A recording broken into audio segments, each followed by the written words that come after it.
article, c'est parti. La guerre silencieuse des hackers éthiques. Les hackers éthiques se font embaucher par les entreprises ou des collectivités pour tester la résistance aux cyberattaques de leur système informatique. Leur guerre silencieuse protège ceux et celles qui doivent protéger nos données. C'est des sortes de shinobi de la sécurité. Les ninjas, ceux qu'on ne félicitera jamais en public. Et dont le travail reste secret jusqu'au jour où il fail et qu'il y a un gigaleak. Plutôt ingrat finalement comme boulot en termes de reconnaissance.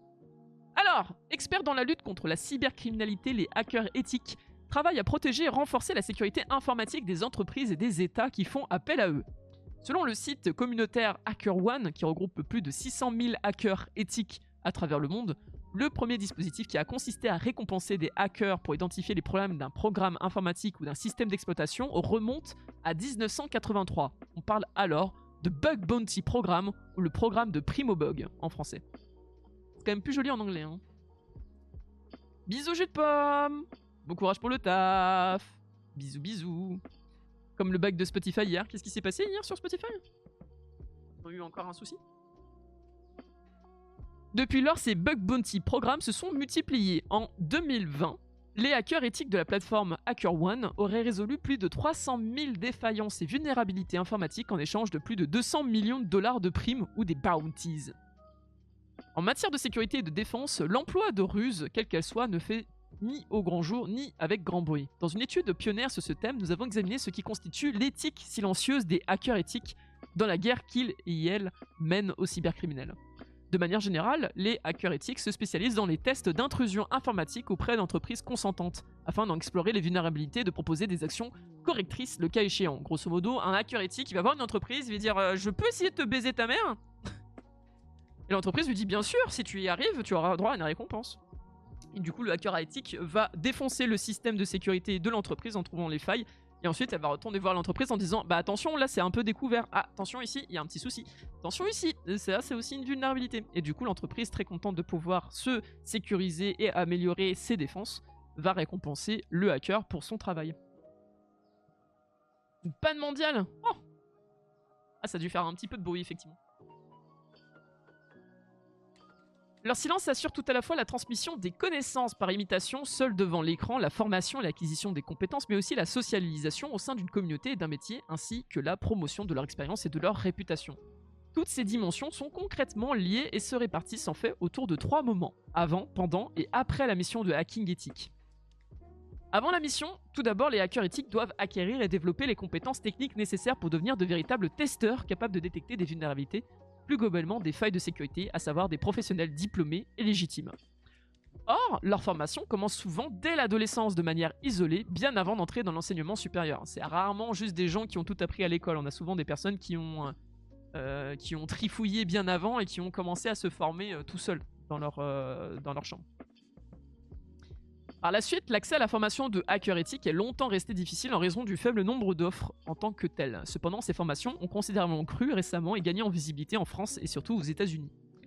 Lorsqu'une entreprise fait appel à des hackers éthiques, elle le fait sans trop de publicité. Les appels d'offres sont rares. Des plateformes spécialisées américaines comme HackerOne mettent en relation des entreprises demandeuses et des hackers volontaires. Toutefois, les contrats ne sont pas rendus publics, ni sur la mission, ni sur le montant de la prime, ni sur les résultats.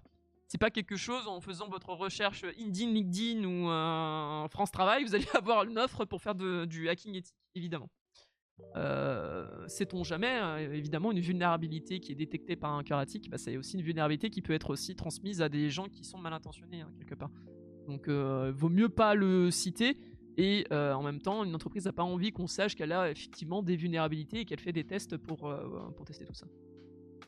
Avec ma femme, on s'est fait une clé USB playlist hier, titre nommé de 1 à 120, 60 morceaux chacun, 1 à 60 pour l'un et 61 à 120 de l'autre. Du coup, hâte de prendre la voiture pour avoir ces titres.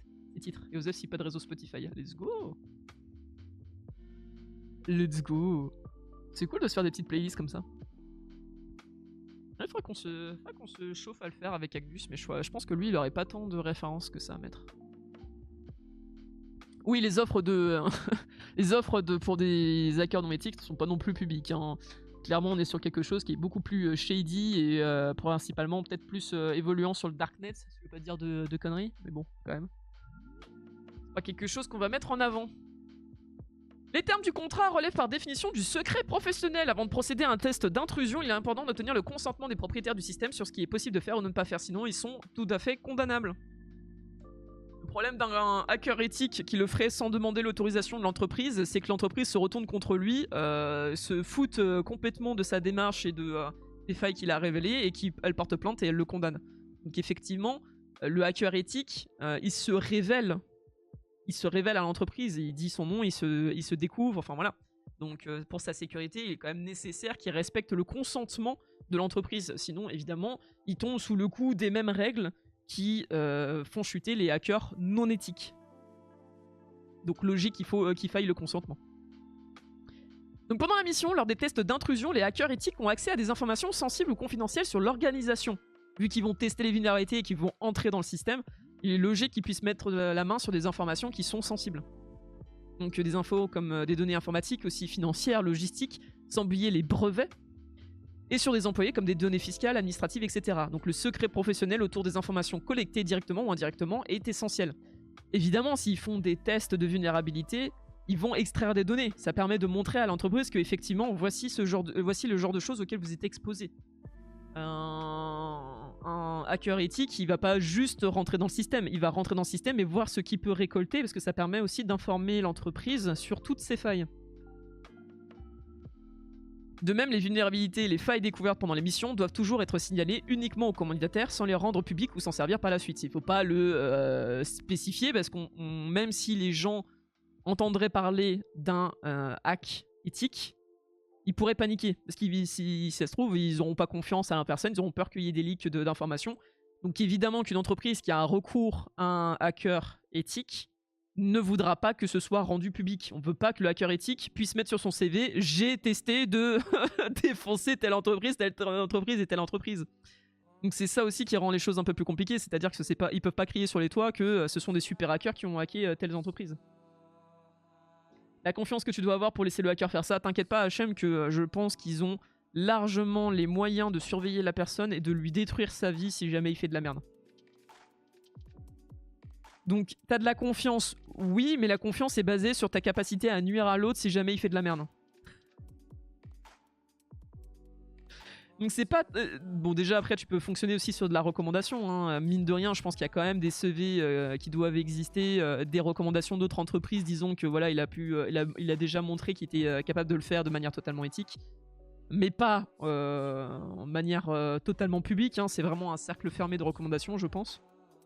Et ensuite, oui, tu as une capacité de lui détruire sa vie.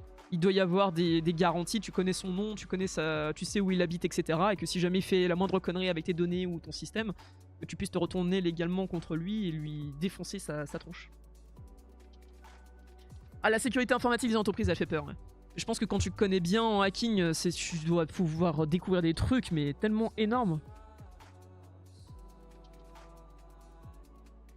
Ça doit être assez terrifiant. Les entreprises de cybersécurité existent pour ça, Nélim. Pourquoi? Pour les recommandations? Pour les recommandations auprès des entreprises? Tu parles de quoi? C'est même plus caché. De quoi? De faire recours à des tests de... Mais non, parce que y a un côté marketing, de toute façon, en tant qu'entreprise, de faire appel à une entreprise de cybersécurité pour faire des tests.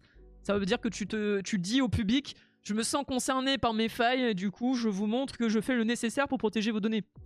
Ah, c'est du marketing, hein. Au-delà de pouvoir réduire les failles et les vulnérabilités et de faire le nécessaire pour améliorer ton système de sécurité, c'est du commercial pour pouvoir dire regardez comme on prend en considération votre sécurité. Le hacking éthique n'a pas le même cadre juridique de pays à pays. Les lois et les réglementations locales correspondent rarement, que ce soit en Europe ou au sein des États fédéraux, par exemple en Inde ou aux États-Unis. Le cadre légal changeant l'oblige ainsi les hackers à la plus grande discrétion à la demande et pour le bien de leur employeur. Bon bah oui, ça c'était sûr. Donc évidemment, pas les mêmes lois régissent justement tout ce qui va être hacking et cybersécurité. Donc il n'y aura pas le même recours en France que vous l'auriez aux États-Unis ou en Inde. Donc après la mission, à la fin d'une mission, les obligations d'un hacker éthique ne s'arrêtent pas pour autant. Contractuellement, ils n'ont plus le droit de s'introduire dans le système de l'organisation cliente. En même temps, ils doivent effacer toute trace de leur passage et de leur activité et cesser toute forme de test. Logique. Là-dessus, il n'y a pas de mystère. En outre, les hackers éthiques ne doivent divulguer ni ce qui a été vu, informations stratégiques, données privées, défaillances et vulnérabilités identifiées, etc., ni ce qui a été fait, ni stocker les données collectées. Logique. Il faut qu'il en reste aucune trace. Il ne doit pas non plus vendre ces données collectées. Logique. C'est des hackers éthiques. Le secret professionnel est de rigueur autant que le maintien des relations avec chaque client est rendu nécessaire pour assurer le bon suivi des opérations réalisées. La difficulté pour les hackers éthiques tient au fait de se prévaloir de leur expérience pour des missions à venir auprès de potentiels clients. Ceci doit être fait de manière modérée, à savoir en respectant les règles de confidentialité sans être identifié à leur tour comme une cible par des concurrents potentiels, voire surtout par des hackers criminels. Donc ouais, l'intérêt des hackers éthiques, c'est de se faire connaître auprès des autres entreprises, mais en même temps pas trop, parce que sinon ils peuvent être eux-mêmes la cible de hacking, et également la cible de concurrents qui peut prendre avantage de la situation pour s'occuper de leurs concurrents. Donc,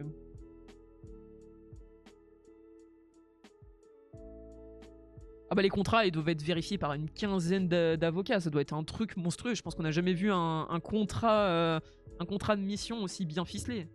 Toute la protection des données, de la manière de faire, etc. Faut rien laisser au hasard. Ça doit être quelque chose. On retrouve à chaque étape de la mission les règles de confidentialité ayant trait au secret professionnel. Concrètement, les hackers éthiques peuvent être soumis au secret professionnel par mission, en tant que prestataire pour un organisme public de santé par exemple, ou par fonction, en tant que fonctionnaire. Toutefois, pour le moment, ils ne sont pas soumis au secret professionnel en tant que profession.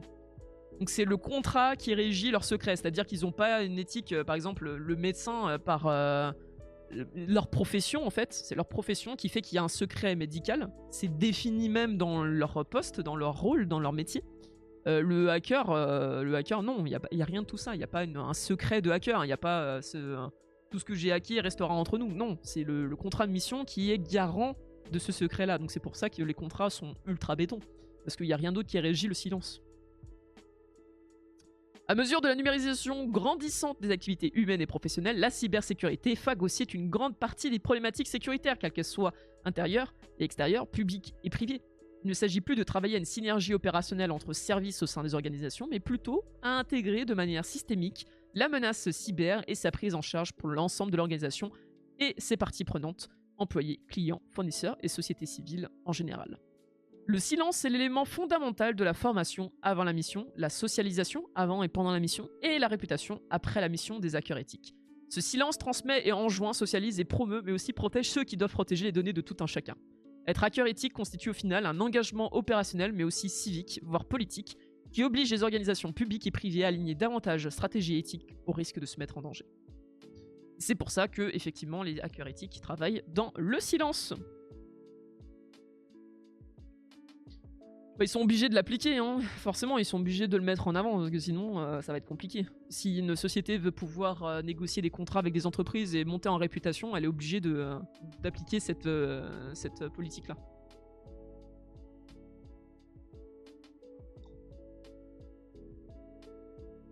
Les entreprises de cybersécurité, de toute façon, ont des contrats avec mention de confidentialité, hein. Mais ça, maintenant, la plupart des contrats ont cet aspect-là, hein, même des entreprises qui sont pas forcément soumis au secret. C'est juste que c'est beaucoup plus robuste et beaucoup plus travaillé dans ce domaine. Et oui, il en va de leur crédibilité. Hein. Une entreprise de cybersécurité qui sait pas fermer sa gueule et qui fait leak des informations, elle vivra pas très longtemps.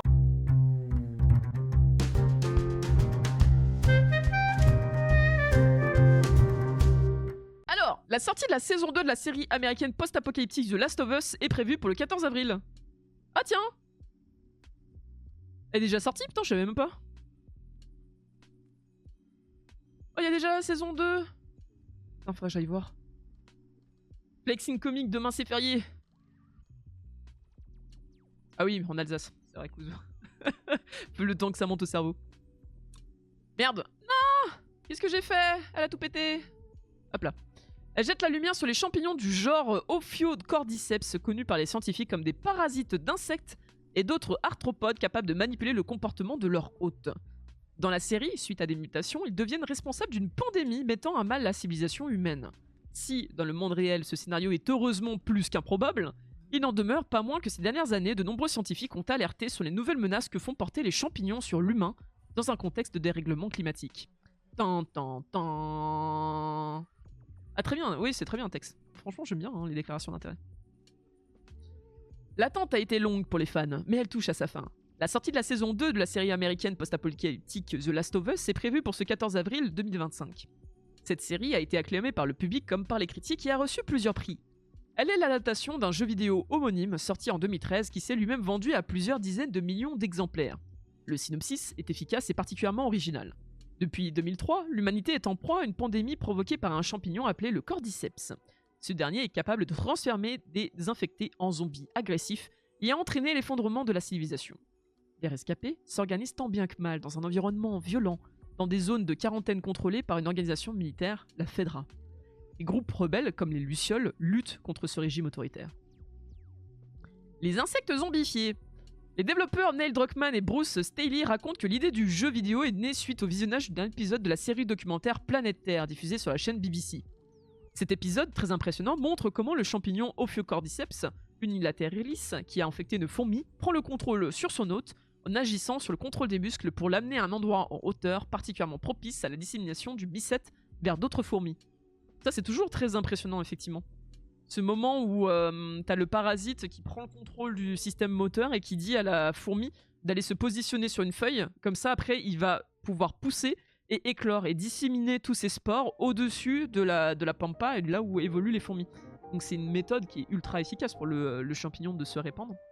Et au final, y a beaucoup de genres comme ça de parasites qui vont modifier le comportement. Ne serait-ce que sur les insectes, mais aussi sur nous. On a des parasites, par exemple, qui vont favoriser certains comportements. Et notamment, vous avez chez les souris un parasite qui va lui faire aimer les chats. Vous pourrez vous dire, mais pourquoi faire aimer les chats à une souris? Mais est-ce qu'elle veut lui faire des papouilles? Mais non, en fait, le but de ce parasite est tout simple. C'est que lui, son hôte final dans lequel il va se reproduire et faire des enfants, c'est le chat. Donc il va, dans la souris, modifier son comportement pour que la souris adore les chats, et le chat va aller bouffer la souris. Donc du coup, le parasite va se retrouver dans le chat. Donc c'est un parasite qui va vous changer votre comportement et va vous faire prendre des risques pour que vous puissiez ensuite remplir les conditions à son développement. Donc les parasites, il y en a plein qui vont modifier comme ça votre comportement et qui vont arriver à leur fin. Donc au final, un scénario à The Last of Us, oui, c'est totalement raccord avec ça. Regardez une petite fourmi infectée avec son petit cordyceps qui pousse là. Bien pour ça que je mange pas de champignons, je m'en méfie. Alors moi je mange pas de champignons, mais c'est plus parce que ça me donne des réflexes vomitifs. C'est pour vraiment une toute autre raison. Certains parlent des fourmis zombies et d'un champignon qui joue le rôle de marionnettiste. Une fois en hauteur, la fourmi plante ses mandibules dans une tige ou une feuille et attend la mort. De manière surprenante, les fourmis saines sont capables de reconnaître une infection et s'empressent de transporter le congénère infecté le plus loin possible de la colonie. En voici la raison.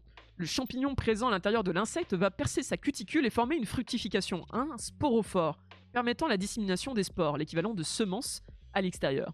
Ces spores, produites en grande quantité, sont à l'origine de nouvelles infections lorsqu'elles rencontrent un nouvel hôte. Donc du coup, on a un comportement tout à fait bienvenu chez les fourmis qui, mon dieu, tu es infecté, au lieu de lui mettre une balle dans la tête, il prend son corps et il l'emmène ailleurs. Comme ça, quand il éclorera, il n'y aura pas de fourmis de la colonie à proximité. Donc on est vraiment sur un exil des plus convaincants pour éviter que nous on soit touchés. Bon, l'exil, évidemment, ça peut toucher d'autres colonies, mais c'est les autres, c'est pas nous, donc c'est ok en termes de comportement. Bien que spectaculaire, ce n'est pas la seule manipulation comportementale connue d'un hôte par un champignon. On peut citer le cas de contrôle du vol des mouches ou de cigales, si bien que l'insecte devient un vecteur mobile pour disséminer largement et efficacement les spores fongiques dans l'environnement. On se retrouve avec un avion de largage. L'équivalent de l'avion cargo pour lutter contre les incendies, mais la version dissémination de spores de champignons. C'est comme ça, vous avez bien l'image. Les mécanismes moléculaires qui supportent le contrôle du comportement des fourmis commencent seulement à être percés. Ils sont complexes et semblent faire intervenir un cocktail de toxines et d'enzymes. C'est un cargo bob de cordyceps, c'est tellement ça, Vayne. La bonne nouvelle est que le scénario d'un saut d'hôte de l'insecte à l'homme est peu crédible, même si ce phénomène est assez fréquent chez les champignons. C'est le cas avec les organismes fongiques, initialement parasites d'arthropodes, qui se sont finalement spécialisés comme parasites d'autres champignons. Ils se spécialisent pour s'attaquer à leurs congénères, c'est fou. Oui aussi, Kuzu. Effectivement. Après, je suis pas sûr que ce soit une stratégie qui soit si gagnante de contaminer une colonie ennemie. Parce que tu t'exposes à avoir des bombes dissimulées sur ton propre territoire. Ouais. Sur tes zones d'exploration, t'élimines pas tant la menace, quoi. Tu les fais que l'éloigner, quoi. T'éloignes la menace, mais en soi, les risques sont toujours présents, même s'ils sont moins importants. La principale raison est que l'expansion à un nouvel hôte concerne préférentiellement un organisme proche de l'hôte primaire. On va pas faire des sauts entre les espèces, quoi. On est vraiment sur des choses qui sont, a priori, très voisines. Il est clair dans notre cas que l'humain et l'insecte ne constituent pas des taxons phylogénétiques rapprochés. On n'est pas vraiment voisin sur l'arbre de l'évolution entre humain et insecte.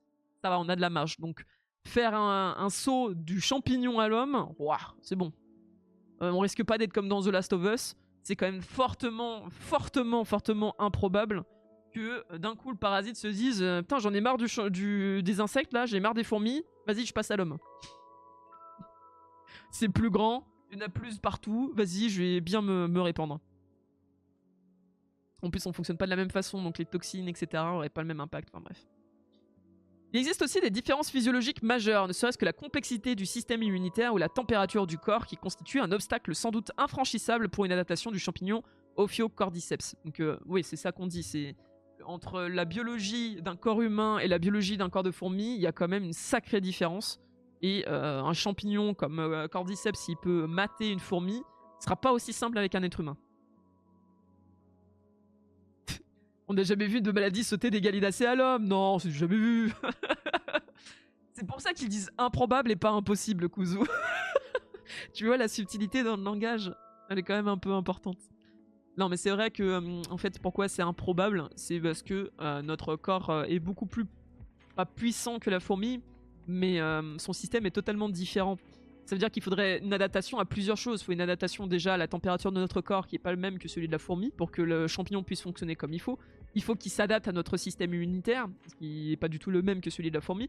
Et en plus de ça, notre façon de faire fonctionner nos muscles, notre cerveau, notre comportement est totalement différent d'une fourmi. Donc ça veut dire quand même 3 adaptations majeures pour le champignon. Ça fait quand même beaucoup en termes d'évolution. C'est l'improbabilité de cette transition. Ouais, enfin, l'homme se rapproche du primate, le gallinacé des dinosaures. Oui, non mais... pas de panique, voilà Kuzu. Pas de panique. Improbable, on a dit que c'était improbable. Un autre facteur favorisant des sauts d'hôtes réussis concernant une zone de coexistence par des préférences d'habitat qui se chevauchent au moins partiellement. Là encore, on peut estimer que les insectes et les humains ne partagent pas de façon répétée et rapprochée les mêmes micro-niches écologiques, ce qui écarte l'hypothèse d'un saut d'Ophiocordyceps à l'homme. On n'habite pas dans les mêmes endroits que les fourmis, donc ça devrait être ok. On n'est pas en 100% tout le temps avec les fourmis, ultra rapprochées, tout le temps avec les souches aussi de Cordyceps, donc ça devrait être good.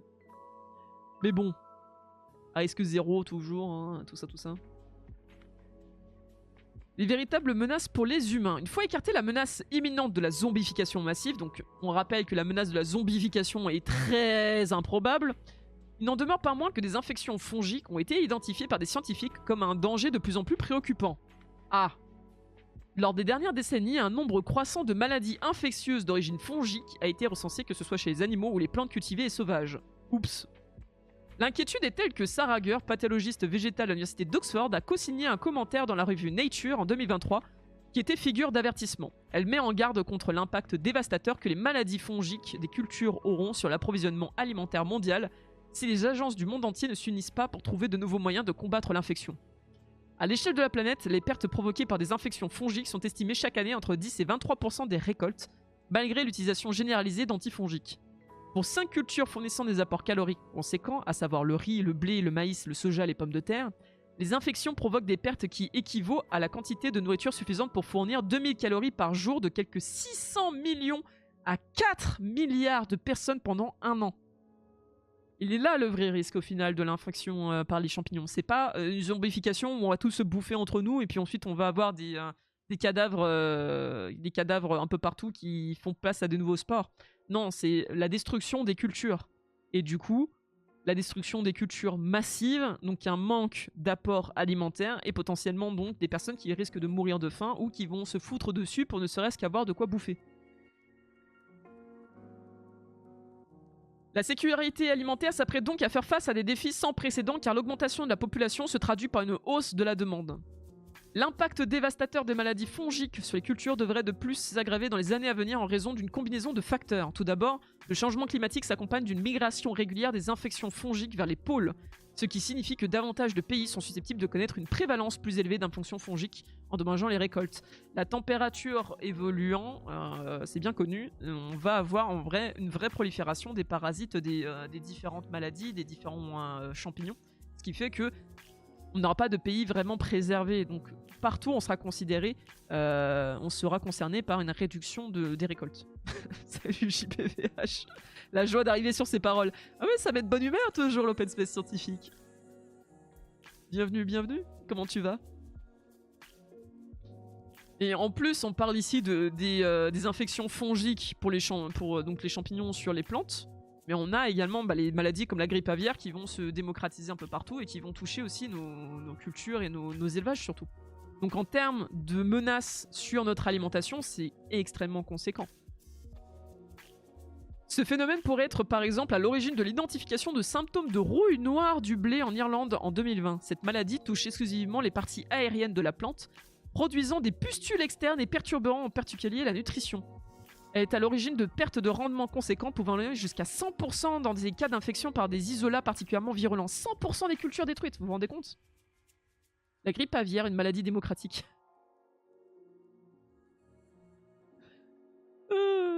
Oh, ça va, HM. Je sais pas ce qui est le pire, arriver sur l'épisode des testicules, de la fixation testiculaire, ou arriver sur cet épisode-là.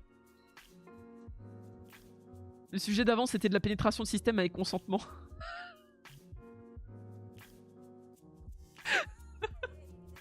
Oh, mais vous tournez les choses de manière quand même assez abrupte. C'était pas exactement ça le sujet. C'était pas exactement ça.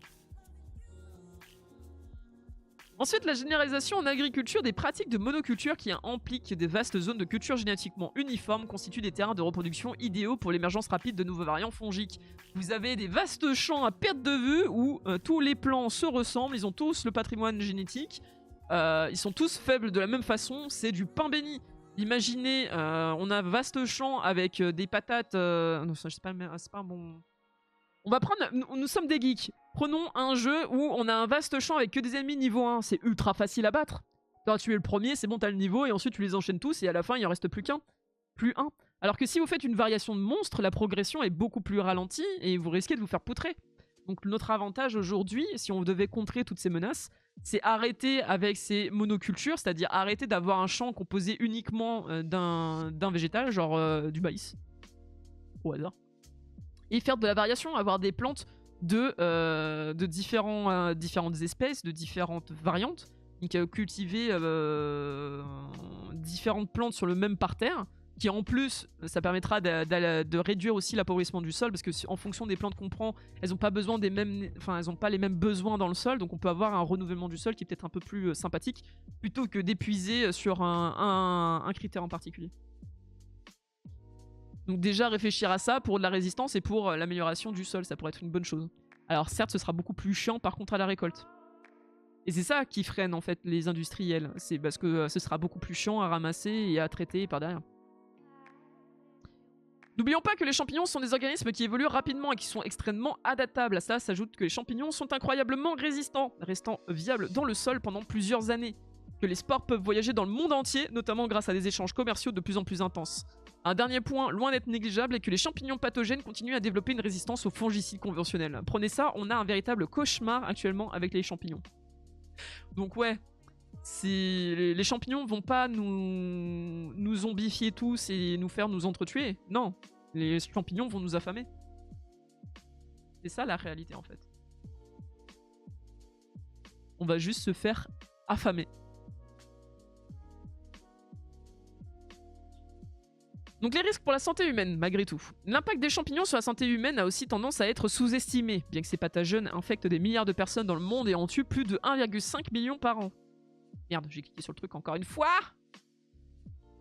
Certains événements présents préoccupent particulièrement les scientifiques. C'est le cas de Candida auris, qui serait le premier pathogène fongique humain à émerger en raison de l'adaptation thermique en réponse au changement climatique. C'est un champignon qui n'était pas pathogène pour nous à l'origine, mais comme le changement climatique a changé, il a évolué avec. Cette levure constitue une nouvelle menace majeure pour la santé humaine en raison de sa capacité à persister, notamment dans les hôpitaux, et de son taux élevé de résistance aux antifongiques. Depuis le premier cas rapporté en 2009 au Japon, des infections à C. auris ont été signalées dans plus de 40 pays, avec des taux de mortalité compris entre 30 et 60%. La majorité de ces infections survient chez des patients gravement malades dans des unités de soins intensifs. On en revient aux problématiques des hôpitaux qui sont effectivement la cible de pathogènes de plus en plus résistants. Et on a peut-être un peu abusé de nos armes létales, et maintenant ça s'adapte et ça devient de plus en plus difficile de s'en débarrasser. L'augmentation alarmante du nombre de pathogènes résistants aux azoles est d'ailleurs une autre source d'inquiétude. Les azoles sont largement utilisés en agriculture comme des fongicides, mais sont également utilisés en thérapeutique pour traiter les infections fongiques chez les humains et les animaux. Leur double utilisation en agriculture et en clinique a conduit à l'émergence mondiale d'une résistance aux azoles, notamment chez C. auris, mais aussi chez les champignons du genre Aspergillus. Ça c'est con, hein. Quand ton arme létale, ton va-tout, tu l'utilises pour gérer tes cultures, bah forcément, si t'en as de partout, les champignons ils s'évoluent et ils sont résistants à ça. Donc ouais, ça devient compliqué. Ceux-ci sont depuis longtemps considérés comme des pathogènes humains majeurs, avec plus de 300 000 patients développant cette affection chaque année. Les nombreuses émergences et les distinction de la résistance aux antifongiques chez de multiples champignons pathogènes apportent des éléments de poids aux défenseurs du concept One Health, qui préconise que les santé humaines, végétales et animales soient considérées comme étroitement interconnectées. Ces chercheurs issus d'universités prestigieuses proposent des recommandations actualisées pour relever les défis scientifiques et les santé publiques dans cet environnement.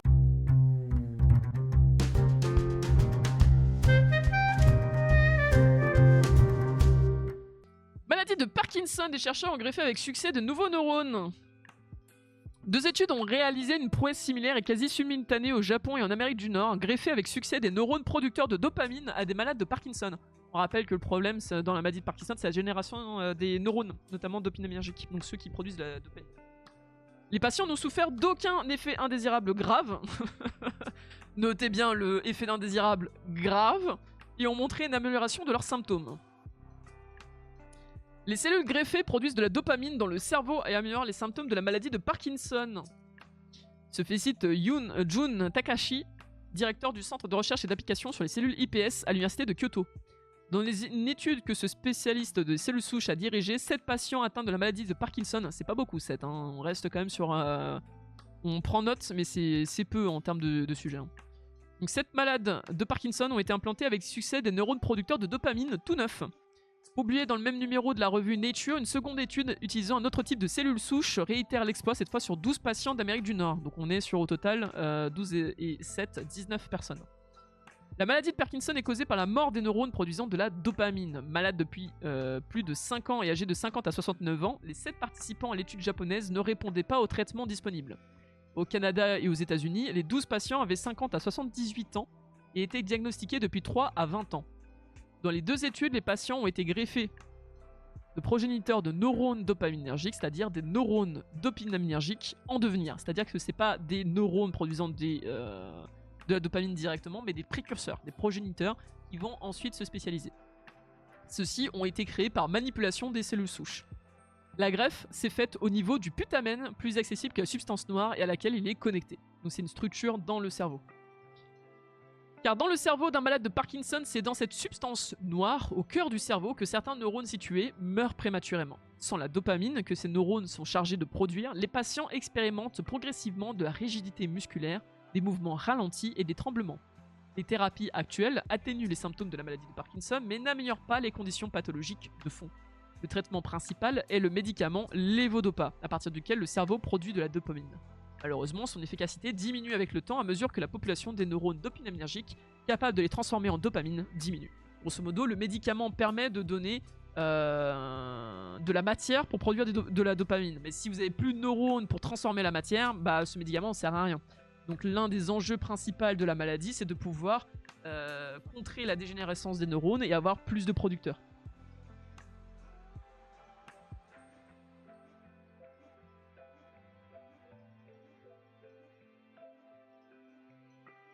Pour cette raison, les chercheurs tentent depuis les années 1980 de régénérer les neurones dopaminergiques eux-mêmes. Donc utiliser des cellules souches pour créer des neurones de remplacement. Plusieurs obstacles ont dû être surmontés avant d'en venir à ces nouveaux travaux. D'abord, il faut une technique permettant de générer une grande quantité de ces progéniteurs neuronaux à greffer, sans avoir à tous les dérivés de cellules trouvés dans des tissus fœtaux. Dans ces 2 nouvelles études, chaque greffe contenait 1 à 5 millions de cellules en fonction du dosage, faible ou haut, choisi. Une avancée rendue possible grâce à l'utilisation de cellules souches, ces cellules capables d'évoluer en n'importe quelle cellule spécifique de l'organisme pour peu qu'on lui donne les signaux nécessaires. Grosso modo, ce sont des cellules, les cellules souches, ce sont des cellules qui ne sont pas encore spécialisées et elles reçoivent dans le corps un signal qui leur dit « Ok, toi tu seras du coup des cellules neuronales ou des tissus autres. » Et donc là, en laboratoire, on prend ces signaux chimiques et on l'envoie sur nos cellules souches pour les forcer à se distinguer dans une certaine catégorie. On me parle de détails de neurones, on m'a définitivement perdu. En gros, ce qu'il faut comprendre, dans la maladie de Parkinson, au cœur du cerveau, tu as une région dans laquelle les neurones meurent. Ces neurones, ils vont produire une molécule qui contrôle les mouvements. Donc, quand tu prends un médicament pour lutter contre la maladie de Parkinson, tu permets à ces neurones de produire plus de matière et donc du coup d'empêcher les symptômes d'être trop importants. Le problème, c'est que ces neurones meurent, c'est des fabricants. C'est comme si dans une usine, tu prenais... on va prendre un jeu de gestion. Tu as ton usine avec des travailleurs à des tables.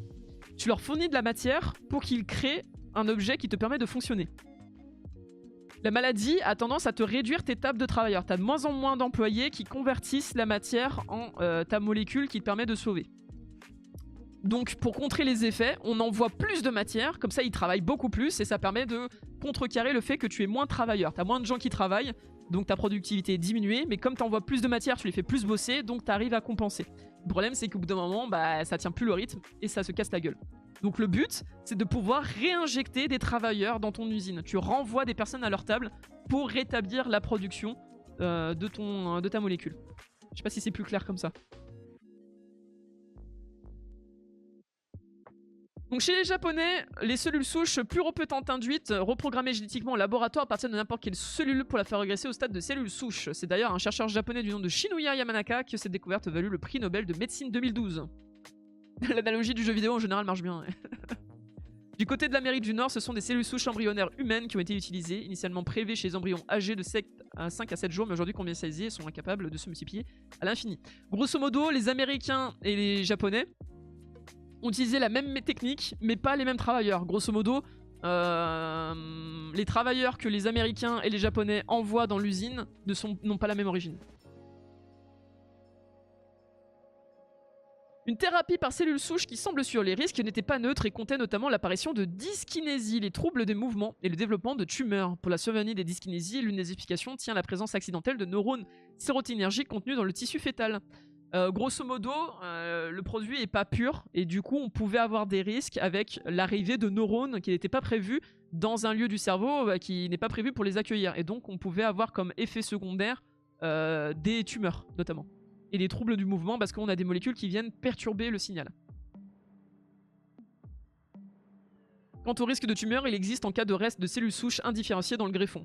Donc en gros, imaginons, pour vous simplifier un peu plus l'explication.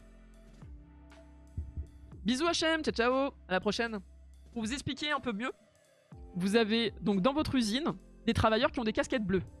D'accord ? Les Américains et les Japonais veulent apporter des travailleurs à casquette bleue. Mais pour les Américains, ils ont des travailleurs qui n'ont pas de casquette. Et pour les Japonais, ils ont des travailleurs qui ont une casquette mais qui n'ont pas de couleur. Du coup, ils vont petit à petit modifier leurs travailleurs pour que les Américains ils aient une casquette de couleur bleue. Et pour les Japonais, qui puissent colorer leur casquette en une couleur bleue. Comme ça, après, lorsqu'ils envoient dans l'usine, ils peuvent travailler. Le problème, c'est que quand les Américains injectent ce qu'ils ont produit dans l'usine, ils vont envoyer des travailleurs avec casquette bleue, mais ils vont aussi envoyer des travailleurs qui n'ont pas de casquette. Et pour les Japonais, il peut y avoir des travailleurs qui rentrent avec une casquette, mais qui est jaune.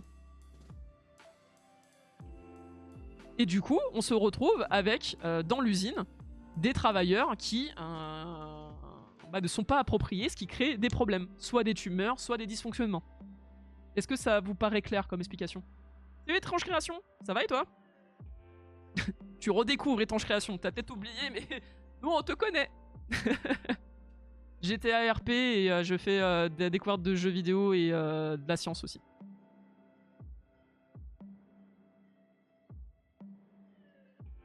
Je pose la question, mais normalement il n'y a pas ou très peu de cellules immunitaires dans le cerveau, donc j'imagine que ça peut reconnaître les corps étrangers dont les nouveaux neurones. Ah oui, pour la compatibilité, je sais pas, j'avoue. Je sais pas si la question va se poser dedans. Dans les études dites de phase 1 ou 2 et donc dédiées à évaluer la sécurité du produit, aucun effet indésirable important n'a été constaté. Nous savions que les neurones dopaminergiques qui dérivaient des cellules IPS survivaient et fonctionnaient dans le cerveau d'animaux, souris, rats, singes, mais nous étions incertains pour le cerveau humain. Nous avons désormais confirmé l'innocuité des neurones dopaminergiques dérivés. Donc ils n'ont pas eu de problème majeur. Retenez ça, c'est plus simple. Il n'y a pas eu de problème majeur à cette opération. Bien que cette étude n'ait pas été pensée pour évaluer l'efficacité de la méthode, les chercheurs rapportent de premiers indicateurs positifs. Dans l'étude nord-américaine, le greffon subsiste au moins 18 mois et diminue les symptômes de 50%. Chez les Japonais aussi, les patients voient presque tous leurs symptômes s'améliorer et dans les 2 études, les chercheurs confirment que le greffon continue bien à produire de la dopamine jusqu'à 2 ans après l'opération. Donc c'est pas mal, mine de rien. Alors oui, au bout d'un moment, les cellules finissent par mourir, hein, ça reste du vivant. Donc les cellules qu'on introduit, le greffon finit par périr. Donc ça veut dire que c'est pas une solution thérapeutique qui dure ad vitam aeternam. Hein. C'est ponctuel, mais ça pourrait permettre de vraiment soulager les symptômes. Donc les 2 équipes prévoient d'ores et déjà le passage à l'étape d'après, une étude de clinique de phase 3 avec plus de patients pour évaluer l'efficacité réelle de leurs produits face à un groupe contrôle. Donc là, ils ont fait avec peu de patients parce que personne ne l'avait testé et qu'il y avait des gros risques. Donc maintenant qu'ils ont vu que ça passait et qu'il n'y avait pas trop de risques, ils vont passer à une plus grosse population. Donc on verra si concrètement cette amélioration est véritablement impactante. 2 ans pour Parkinson, c'est déjà beaucoup, ouais. C'est vraiment beaucoup. Mais je pense que ces cellules-là sont peut-être pas trop concernées par tout ce qui est compatibilité des greffons, parce qu'on est vraiment au cœur du cerveau, dans une zone très particulière. Je pense pas que la question se pose. Je pense pas qu'il y ait de médicaments anti-rejet, etc. Je pense qu'ils en auraient parlé dans les risques. Mais intéressant en tout cas. Très prometteur pour les patients de Parkinson. Et j'espère qu'Atcanda que tu auras pu suivre l'intégralité des détails, que ma petite métaphore avec l'usine vous aura permis de comprendre.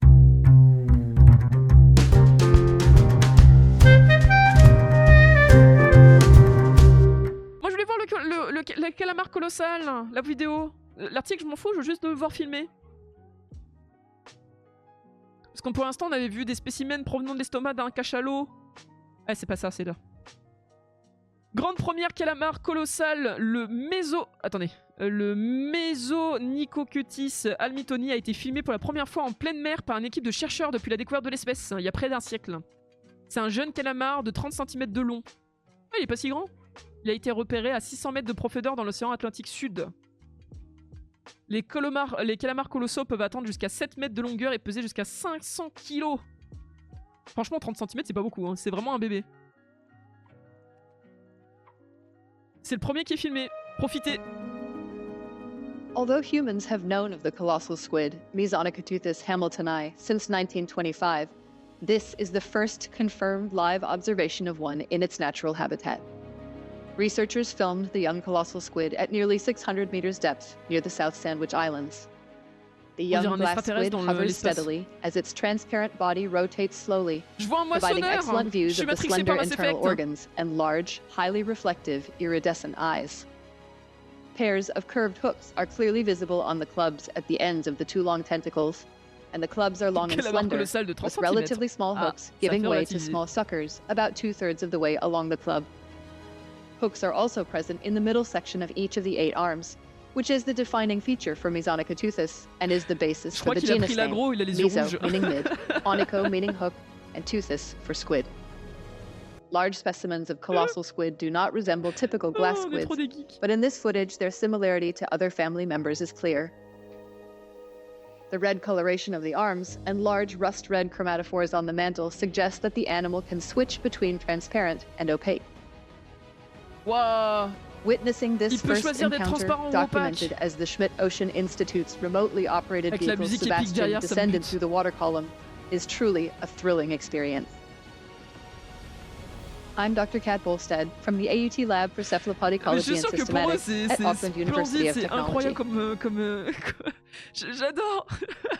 J'adore la narrative de cette vidéo, putain ça me bute. Mais évidemment, c'est la première fois qu'ils arrivent à filmer l'espèce, donc c'est un moment hyper émouvant pour eux. Donc il y a la musique et tout, épique, avec la nana qui dit oh, c'était un moment incroyable à vivre et tout. Et tu vois ton petit calamar colossal de 30 cm.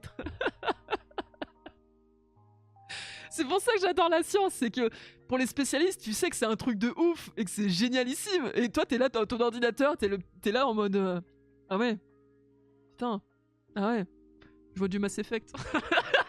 Tu fais des blagues sur le fait qu'il a pris l'aggro avec ses yeux rouges. Le décalage entre nous, comme on perçoit la nouvelle, et eux, comme ils doivent la vivre, ça doit être tellement drôle.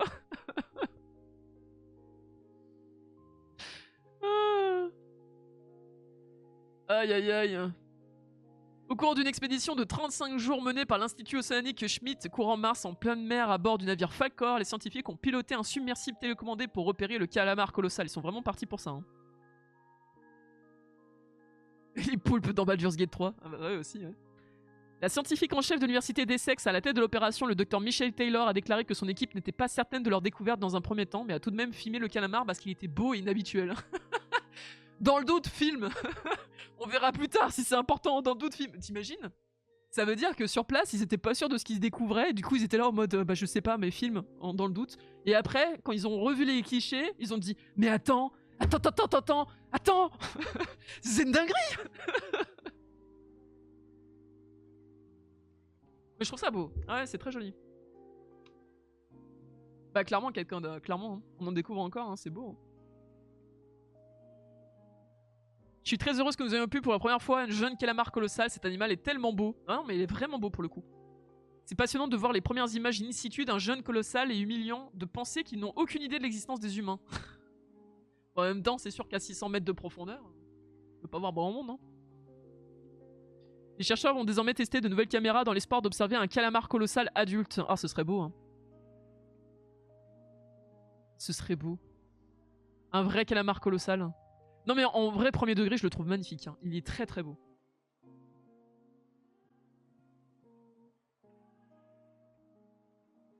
Ah, je pense qu'il y a certaines espèces qui nous donneraient des cauchemars. Mais...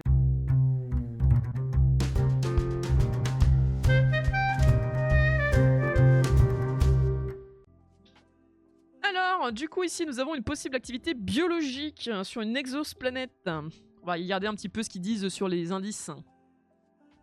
En utilisant le télescope spatial James Webb, une équipe de chercheurs américano-britanniques a détecté dans son atmosphère des signes de composés chimiques longtemps considérés comme des biosignatures d'une possible vie extraterrestre.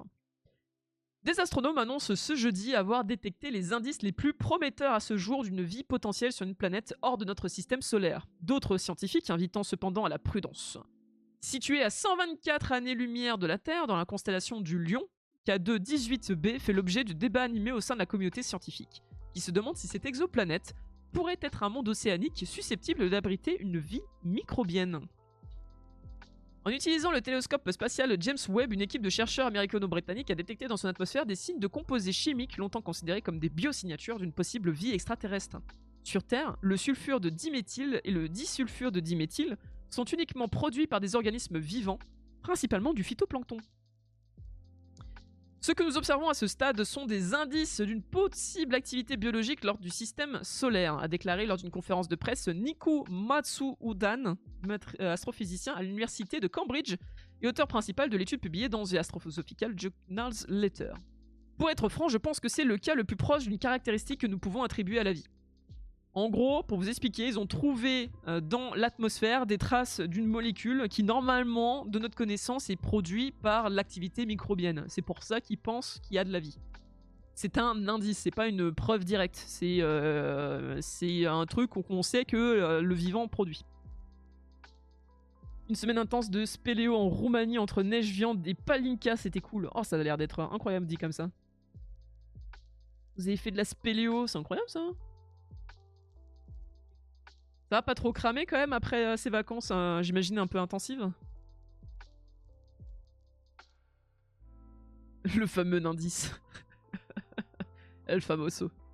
Les télescopes parviennent à observer les exoplanètes quand elles transitent devant leur étoile, permettant aux astronomes d'analyser comment les molécules filtrent la lumière qui traverse leur atmosphère et d'en déduire sa composition.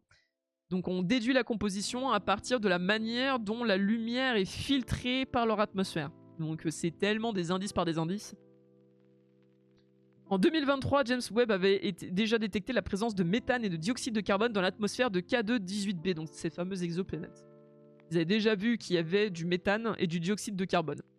Une première pour une exoplanète située dans la zone habitable, c'est-à-dire ni trop près ni trop loin dans son étoile pour qu'on puisse exister un ingrédient essentiel à la vie, de l'eau à l'état liquide. Donc c'est une planète qui se situe à une distance respectable du Soleil. Et en plus, on a trouvé du méthane et du dioxyde de carbone dans son atmosphère, donc on a quelques petites conditions qui font que ça pourrait être possible. C'est un peu probable. Un indice sur une possibilité, mais 124 années-lumière. Ah oui, non, mais de toute façon, 124 années-lumière, le temps qu'on arrive... Enfin, 124 années-lumière, autant vous dire que les informations qu'on reçoit visuellement, c'est déjà depuis bien longtemps périmé. Hein. C'est-à-dire que ce qu'on voit actuellement de cette planète, c'est pas ce qui se passe dans la réalité maintenant. Parce que là, on étudie la déviation de la lumière de l'atmosphère de cette planète, mais en étant à 124 années-lumière plus loin. Donc vous doutez bien que il y a un problème d'échelle. On reçoit pas l'information en direct de ce qui se passe de l'exoplanète. Il y a quand même un sacré délai entre ce qu'on reçoit et ce qui se passe. Il avait aussi enregistré de faibles signaux de sulfure de diméthyle, conduisant les astronomes à repointer le télescope de la NASA vers K2-18b il y a un an, en utilisant cette fois d'autres longueurs d'onde. Donc en gros, il y a des éléments qui font que cette planète elle est intéressante, et du coup ils se sont un peu plus focus dessus. Et là, ils ont des indices qui pourraient dire que peut-être. Si les signes sont désormais beaucoup plus nets, ils restent cependant bien au-dessus du seuil de signification statistique considéré comme crucial par les scientifiques pour valider une découverte. C'est pas suffisant pour dire c'est ça. Les chercheurs n'ayant pas participé à l'étude appellent à prendre ces résultats avec précaution. L'an dernier, des scientifiques ont ainsi trouvé des traces de sulfure de diméthyle sur une comète, suggérant que cette substance pouvait être produite par des moyens encore inconnus sans lien avec la vie. Donc oui, en plus, il y a une autre chose, c'est que déjà, il ne faut pas que le télescope se soit planté. Il ne faut pas qu'il y ait d'erreur et qu'on ait bel et bien identifié la bonne matière. Ensuite, rien ne nous dit que cette matière n'ait pas pu être produite par d'autres moyens que de la vie. Donc là déjà, on a potentiellement, oui, un indice de vie dans l'atmosphère de cette planète, mais qui pourrait être lié à complètement autre chose. Salut Kekanda! Comment vas-tu? Non, je pense pas que t'aies loupé des dingueries absolument incroyables. Hein. Bon, le chat te dira si t'as raté des trop grosses dingueries, mais je trouve que non, pas spécialement. Sa concentration sur K2-18b semble être des milliers de fois supérieure au niveau enregistré sur Terre, pointant fortement vers une origine biologique, avance cependant Niku Matsudan. Donc lui, il reste persuadé que ça reste quand même de l'origine biologique, parce que on se retrouve quand même avec des niveaux très conséquents. C'est pas vraiment une explication.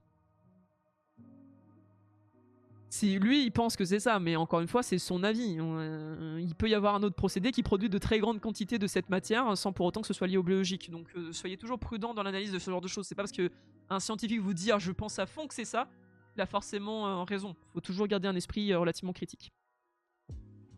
Autre difficulté, K2-18b, avec une masse de plus de 18 fois supérieure à celle de la Terre et un diamètre 2,5 fois supérieur, orbite autour de son étoile en seulement 33 jours. Putain, c'est une petite année. Pour Raymond Pierre Amber, professeur de physique planétaire à l'université d'Oxford qui l'a étudiée, elle serait donc trop chaude pour abriter la vie.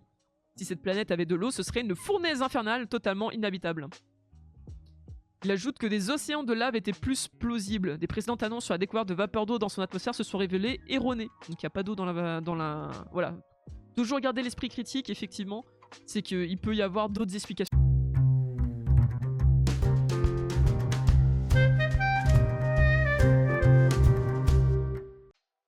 Alors, manipuler des hologrammes, c'est enfin possible. Une équipe espagnole a mis au point un dispositif de projection 3D permettant d'interagir avec des objets virtuels directement avec les mains. Le principe repose sur un système d'écran en matière élastique. What? Il y a quelques années, la société australienne Voxon Photonics dévoilait un système d'affichage volumétrique et interactif permettant à un utilisateur de naviguer dans les dossiers et les fichiers en 3D, de manipuler des objets aux allures d'hologrammes et de les regarder sous tous les angles. Ces actions dans l'espace nécessitent néanmoins l'usage d'un contrôleur, une souris 3D placée à proximité de l'écran. En revanche, l'équipe de l'université de Navarre en Espagne va présenter à la prochaine conférence sur les interactions homme-machine, le SHI 2025, j'adore le nom, fin avril 2025 à Yokohama, un projet dans lequel l'utilisateur intervient sur des objets virtuels en volume et dans l'espace directement avec les doigts et les mains. C'est trop cool ça! Décrit dans un article en accès libre, l'appareil est appelé FlexiVol, vol pour l'affichage volumétrique et flexi pour l'écran en matériaux flexibles. C'est justement là que se situe la principale astuce technologique.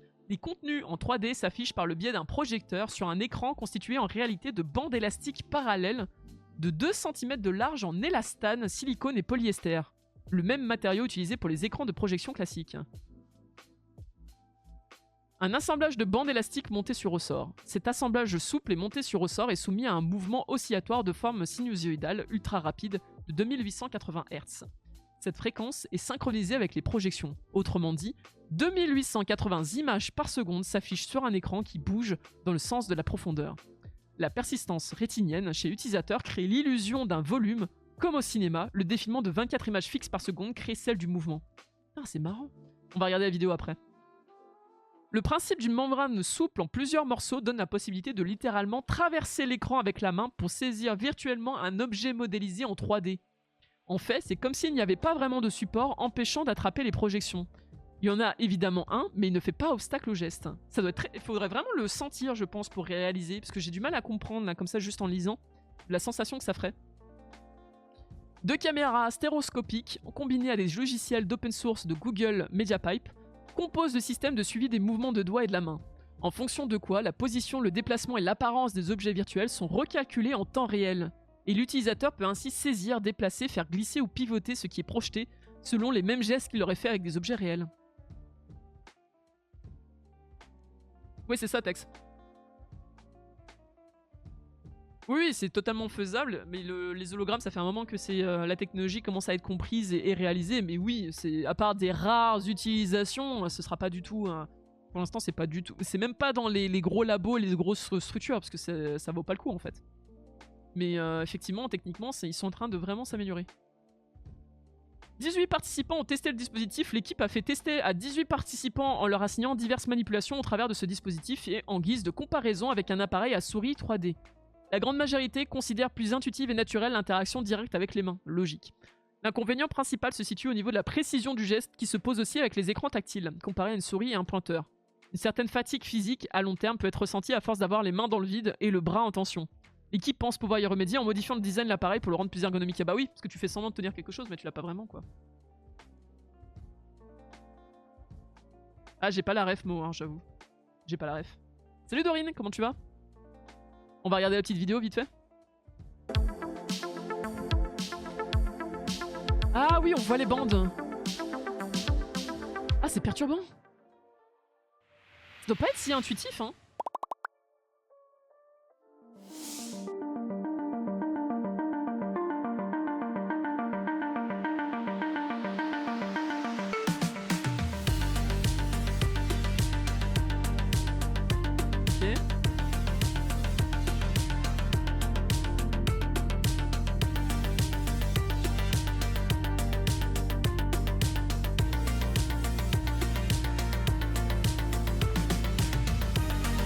Ah, c'est ça, du coup. Ça, c'est le modèle qui est utilisé ailleurs, avec la fameuse souris et le pointeur 3D.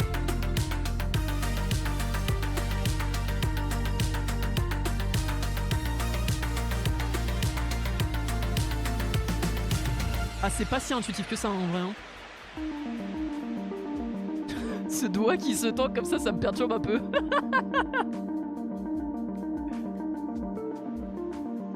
C'est très perturbant en vrai. Hein.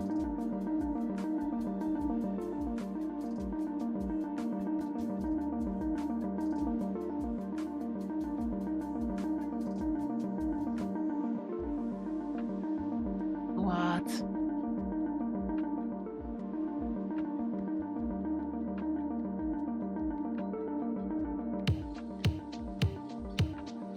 Ah, c'est très très très perturbant. What? Ouais, donc c'est pas une véritable sensation du module 3D, quoi. C'est... Ça doit pas vraiment beaucoup correspondre. Et je comprends la fatigue, parce que t'as vraiment le bras tendu au-dessus du truc et t'essayes de pointer et tout. Imagine ton doigt il se fait attraper par l'anneau, tu restes coincé dans le... Oh, je pense que ça a l'air vraiment light et élastique.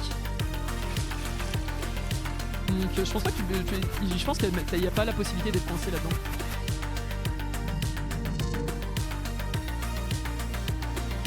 C'est pas intuitif, hein, je pense, en vrai. C'est une belle avancée, mais il y a tellement de problématiques. Tu penses que ça fait tourner Dooms? Ah, je sais pas. Je sais pas. C'est une vidéo sur... C'était une vidéo du coup sur un modélisateur 3D. En hologramme. Ah, je suis un peu sceptique hein, quand même, hein. C'est pas fou, hein. Je trouve ça marrant que les chercheurs en IHM soient arrivés à ça en tentant de faire un retour sensoriel. Bah, le retour sensoriel est c'est un élément hyper intéressant actuellement. Au-delà de l'hologramme et de la réalité augmentée, la réalité virtuelle est aussi hyper intéressée par les gants haptiques. Donc c'est une technologie qui est partagée par pas mal de domaines et qui pourrait vraiment aboutir à des innovations. Donc en soi, il y a un gros challenge à maîtriser cette technologie. Mais j'avoue que là, leur système, il est intéressant, mais... ouais, c'est pas l'idéal, quoi. Je sais pas pourquoi, c'est la première fois que je ressens un truc comme ça, mais ce truc me dégoûte. Et je sais pas si t'étais là, Lidver, quand on avait vu le visage... le visage... Il y en a qui vont avoir des frissons dans le chat, mais le visage robot C'était quoi? C'était de la gelée? Je sais même plus. Attendez, je peux le retrouver ou pas? Il était tellement effrayant, ce visage.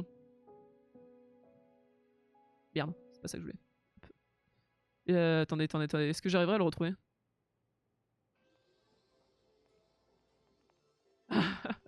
T'étais pas là? Ah, faut que tu le vois, celui-là. Parce que pour le coup, un truc qui est réticent, celui-là m'avait laissé quand même vachement dubitative. C'est quoi déjà? Ouais, ça date. Merde. Ah, je sais plus comment je peux le retrouver. Non, c'est pas un système très adaptable, c'est... Ah, je l'ai! Let's go! Vous êtes prêts? Ça va vous mettre mal à l'aise. Le retour. Attendez, elle est où la photo?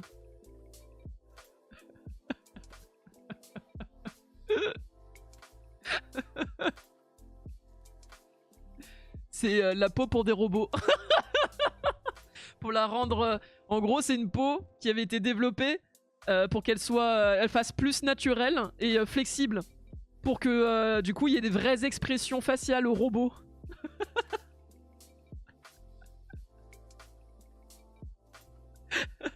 Dans vos cauchemars, ça, dans vos cauchemars. C'est digne des pires dessins animés qu'on a corrompus. Et du coup, ils ont réussi à faire sourire cette peau. Voilà. Donc tu vois, c'est... moi, la première fois où j'ai ressenti un malaise, vraiment, c'est par rapport à cet article. Je préfère encore qu'il ait pas de visage, le robot. On est bien d'accord, ouais.